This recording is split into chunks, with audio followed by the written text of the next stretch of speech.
Hello guys, welcome है आपका। आज हम क्लास 10th की पोएम है अमांडा, इसके बारे में डिस्कस करेंगे। ये एक लड़की के बारे में है और जैसे इसमें बताया गया है कि कैसे बच्चे हैं वो पसंद नहीं करते अगर आप उसके पेरेंट्स रोक टोक करते हैं कि आप ऐसा मत कीजिए, ऐसा कीजिए, तो बच्चे पसंद नहीं करते हैं कि बार बार किसी भी चीज़ को लेके रोक टोक की जाए, ऐसा मत करो, ऐसा करो, ये आपके लिए अच्छा नहीं है, ये अच्छा है, तो ये सब चीज़ें।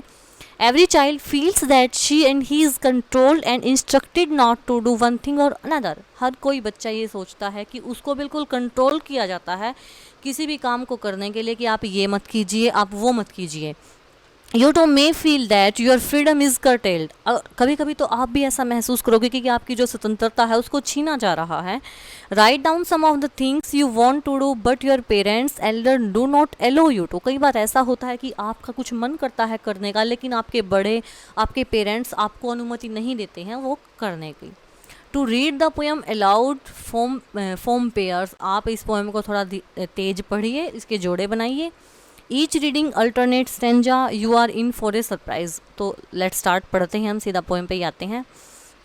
Don't bite your nails Amanda, don't hunch your shoulder Amanda, stop that slouching and sit up straight Amanda. तो अमांडा की जो मदर फादर ये क्लियरली नहीं है, तो शायद मदर ही बोल रही है क्योंकि वही मदर ही इतना ध्यान रखती है बच्चों का। तो मदर बोल रही है अमांडा अपने नाखून मत खाइए। वो मुंह से ऐसे नाखून को काट रही है, तो बोले कि अमांडा नाखून मत खाओ अपने, और अपने कंधों को ऐसे नीचे मत झुकाओ, ऐसे बैंड हो जाते हैं ना नीचे, तो अपने कंधों को नीचे मत करो, इन कंधों को सीधे करो और आप सीधे बैठने की कोशिश करो। ये स्लाउचिंग होता है, हमारी शरीर की शेप ही ऐसी बन जाती है, हम नीचे झुके ही रहते हैं अगर हम कंधे नीचे करके बैठते हैं। तो वो कहते हैं कि आप सीधे बैठिए, बिल्कुल कमर को सीधा करके अमांडा। लेकिन जो अमांडा है वो अपने ही संसार में खोई हुई है, उसको कोई मतलब ही नहीं है उसकी मदर क्या बोल रही है, उसको वो ध्यान ही नहीं दे रही है। तो अमांडा क्या सोच रही है मन मन में, अमांडा को बिल्कुल कोई विचार नहीं है कि भाई उसकी मदर क्या बोल रही है। वो अपने ही संसार में लगन है, वो बिल्कुल बिजी है। उसकी माँ बार बार उसको बोल रही है अमांडा सीधी बैठो, ये करो, वो करो, लेकिन वो कुछ नहीं बोल रही है। तो वो क्या सोच रही है, there is a language emerald sea where the sole inhabitant is me a mermaid drifting blissfully. तो अमांडा की मदर तो अमांडा को बोल रही है कि नेल्स मत काटो, कंधे सीधे करके बैठो, लेकिन अमांडा कहाँ खोई हुई है, अमांडा खोई हुई है, वो सोच रही है कि वहाँ पर एक बहुत शांत एक ग्रीन कलर का समुद्र होगा और जहाँ पे वो केवल एक अकेली रहने वाली होगी। और मरमेड होती है जैसे ऊपर वाला हिस्सा तो शरीर का एक लड़कियों वाला और नीचे वाला हिस्सा एक फिश वाला होता है। वैसे रियल में ऐसे बिल्कुल नहीं होती है, लेकिन वो सोच रही है ड्रिफ्टिंग ब्लिसफुली, और वो उस पानी में डुबकियां लगा रही है, ड्रिफ्ट कर रही है, तैर रही है बहुत अच्छी तरह से। तो अमांडा ये सोच रही है कि मैं एक मरमेड हूँ और बिल्कुल बहुत शांत गहरा समंदर है और वहाँ पर जो है मैं एक अकेली रहने वाली हूँ और मैं वहाँ पर डुबकियां लगा रही हूँ बहुत अच्छे से। फिर मदर बोलती है, did you finish your homework Amanda, did you tidy your rooms Amanda, I thought I told you to clean your shoes Amanda. उसकी मदर फिर कहती है कि अमांडा क्या तुमने अपना काम फिनिश किया, तुमने क्या अपना रूम साफ़ किया, और हाँ मेरे को याद आया मैंने तुमको बोला था कि आप अपने शूज़ को साफ़ कीजिए, क्या आपने वो किया। उसकी मदर फिर से वही बोल रही है, लेकिन अमांडा है वो कब अब कहाँ पर खोई हुई है।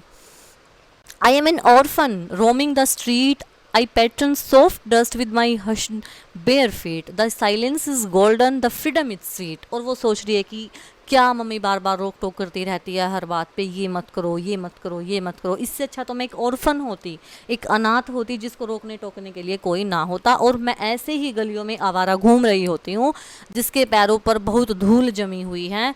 और वो जो शांति है ना,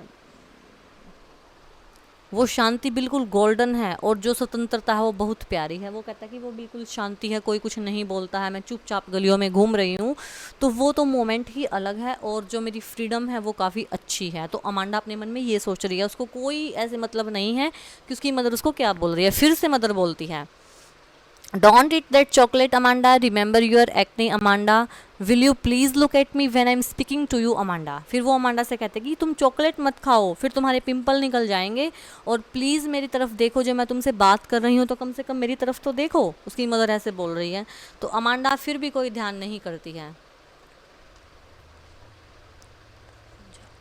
I am Rapunzel. I have not a care. Life in a tower is tranquil and rare.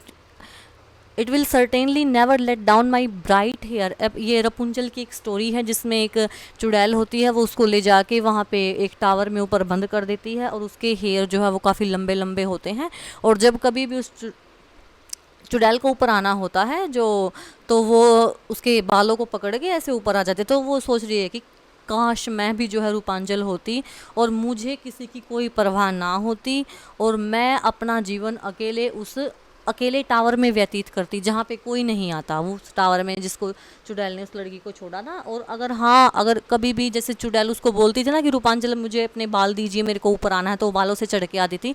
और वो कहती है अगर उसकी जगह पर मेरी मदर होती और वो मुझसे मांगती कि अपने बालों को दे दीजिए, मैं ऊपर आऊँगी, तो मैं बिल्कुल कभी भी अपने बाल उनको नहीं देती।